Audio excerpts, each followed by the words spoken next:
Hi guys, welcome back to my channel, The Wealthy Mindset. It's yours truly, Money Making Mitch.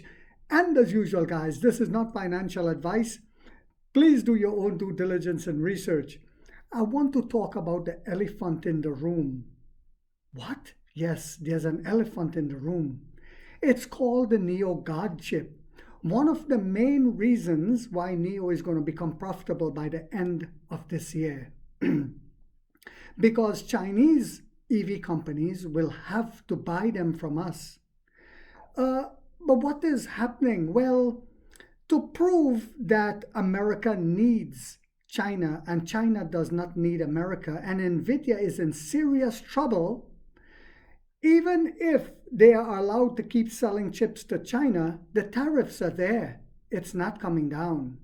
And until the Trump administration humble themselves, apologize for their sick, demented, disrespectful behavior, especially by J.D. Vance, then there will be no negotiations. China has gotten to a point, and I've said this before, to where they have built up the BRICS nations and the Belt and Road Initiative so much so that they don't need America anymore.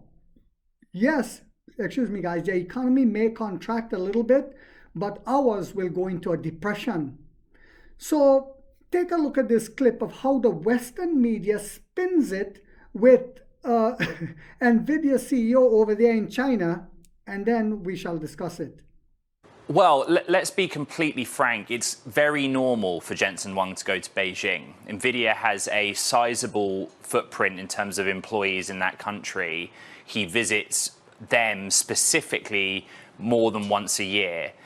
He's not wearing his leather jacket, according to local media reports. He's in a suit, and the Chinese news agency is reporting that he met with the vice premier.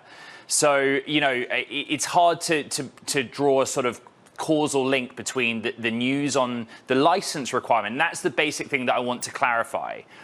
The US government is not saying that H20, this chip that Nvidia designed for the Chinese market, is illegal or that it does not conform to the parameters. What the US government said yesterday is that Nvidia needs a license. And what we're inferring is that because they opted to do a $5.5 billion write-down on inventory of H20s, they have not yet applied for or are not going to apply for a license, hence why they had to address on paper the cost of the inventory.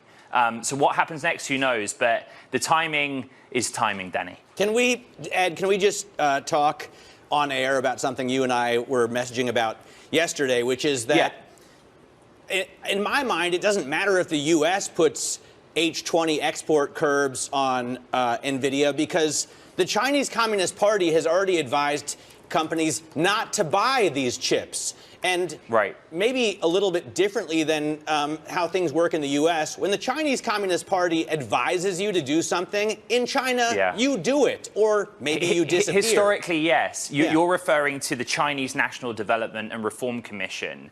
And the edict or the advisory that they gave to their domestic technology buyers of Nvidia's equipment was, we don't think this conforms to rules that largely stem from energy, raw materials, and supply chain composition requirements. But I think it is an advisory. You know, what we know is that very large Chinese technology companies, Alibaba, Tencent, ByteDance, were the biggest buyers of H20. I think we also know that they had built up inventory of that technology and already had them. So, you know, now the accessibility is not there. But I can't remember if we discussed this on the show yesterday. A side effect of this policy from the United States is, if they can't use H20, what are the options for those Chinese tech names? Well, Huawei has a very similar AI accelerator. And so inadvertently, China now has this sort of opportunity to champion its domestic option, which those tech companies may well look at. All right, guys, welcome back. So he says, if Chinese companies don't do what the Chinese government want them to do, they will disappear. I guess he's talking about the way JFK Jr. disappeared, or the way Martin Luther King disappeared, or the way Malcolm X disappeared, or the way Abraham Lincoln disappeared, or the way their buddy Jeffrey Epstein, the child molester that they killed, disappeared, or the way they tried to do with Julian Assange. Is that what he's talking about? Oh, but this only happens in China, he says. And to show you how they spin it and people don't look at their propaganda machine anymore and believe them, listen to the man himself, the CEO of Nvidia. He was in China yesterday to beg, and listen to what he had to say. So how do you assess the consequences? The increased restriction has impacted our company significantly. Grown up in China, in fact. China has watched us grow in the last 30 years. Of course, it's a very large market. Our interactions and working and serving the Chinese companies here. And so it's made us both better. And so we're going to continue to make significant effort to optimize our products that are compliant with the regulations and continue to serve the Chinese market.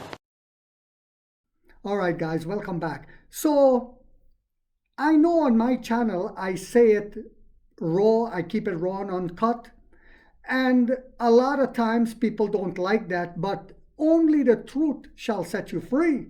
This channel is not about the views. It's about quality, not quantity. So I hope you guys found this video yet again to be informational, inspirational, and motivational. If so, guys, don't forget to hit that thumbs up, because they will all be needing Neo chips this year.